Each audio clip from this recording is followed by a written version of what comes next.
America தேசத்துல இவாண்டர் ஹோலிஃபீல்டு அப்படின்னு சொல்லி ஒரு குத்துச்சண்டை வீரர் இருந்தார்.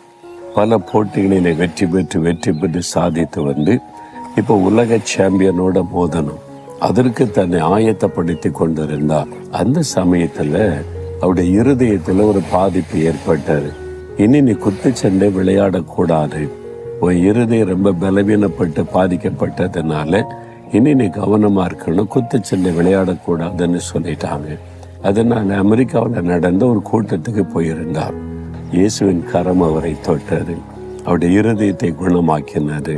அப்போ இந்த பிலிப்பியர் 4:13 மூலம் ஆண்டவர் பேசினார். என்னை பலப்படுத்துகிற கிறிஸ்துவினாலே எல்லாவற்றையும் செய்ய எனக்கு பலன் உண்டு. இந்த வசனத்தை சொல்லுங்க, என்னை பலப்படுத்துகிற கிறிஸ்துவினால் எல்லாவற்றையும் செய்ய எனக்கு பலன் உண்டு.